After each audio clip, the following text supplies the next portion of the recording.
Hola, ¿qué tal? Bienvenidos a Píldoras de Gracia. Este es ya el capítulo 46, el cual está titulado Conciencias en estado de prueba.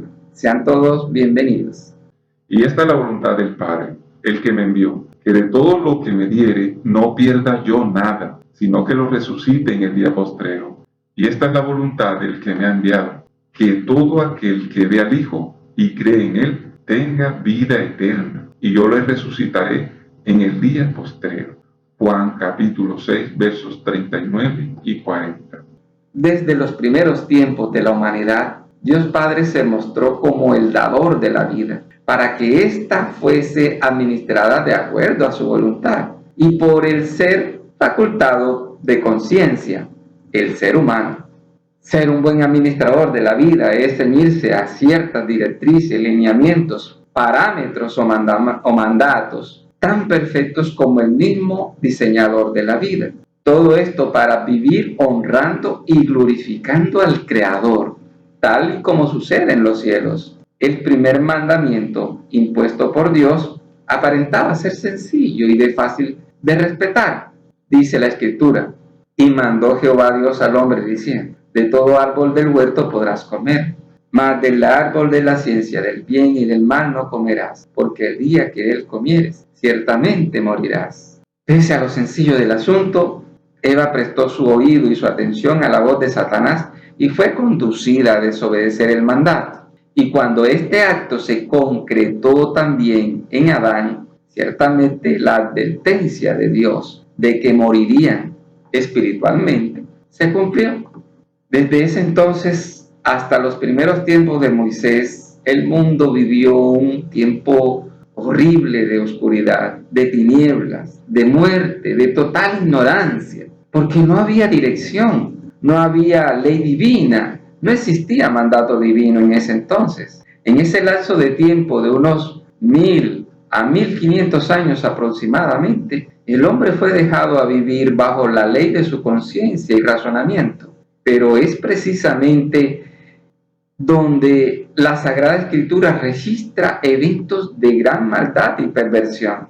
Fue tan grande la maldad que al mismo Creador de la humanidad le dolió en su corazón y se arrepintió de haber creado al hombre.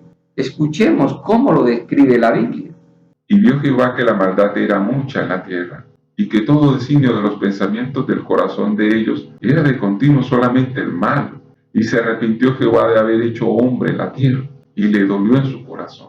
Génesis capítulo 6, versos 5 y 6. Estas palabras son realmente impactantes, en sobremanera. Es indescriptible un dolor en el corazón de Dios. Es más o menos como si cuando un hijo escucha a su padre de gran ejemplo decirle: me arrepiento de haberte engendrado, me duele ser tu padre. Tuvo que haber sido una acción demasiado cruel o perversa para que un padre ejemplar llegue a proferir palabras de ese calibre a un hijo.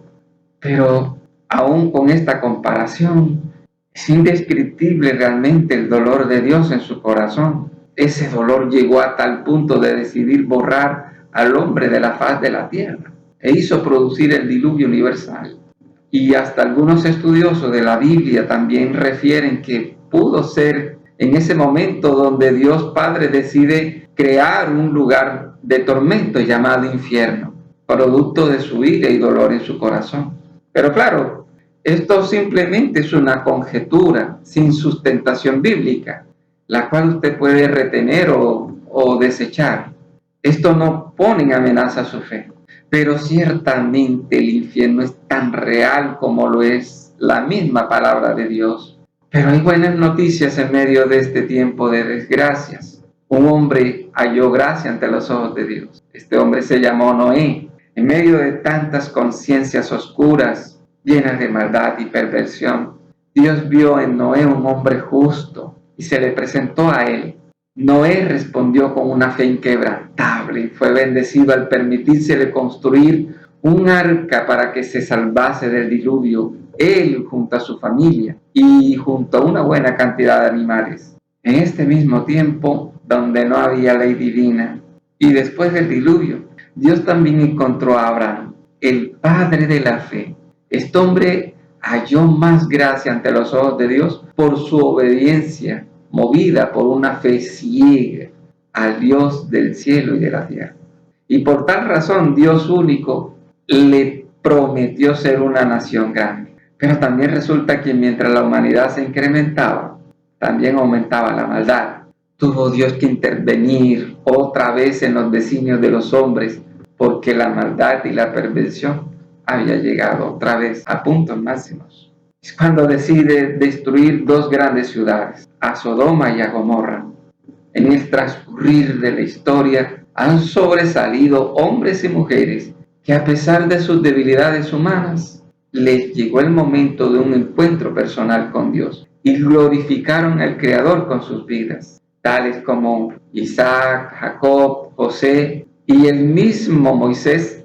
Tuvieron vidas transformadas porque creyeron en un Dios invisible y único, en un tiempo donde no había ley divina, sino simplemente designios humanos. Dios Padre no ha dejado de llamar a hombres y mujeres, aunque estén en un mundo otra vez devastado por la maldad y la perversión humana y maligna.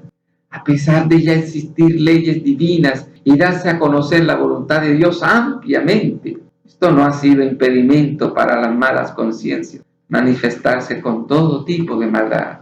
Se ha llegado nuevamente a la incredulidad que abundaba en los tiempos de Noé, como también se ha llegado a la cúspide de la maldad y abominación de Sodoma y Gomorra en los tiempos de Abraham.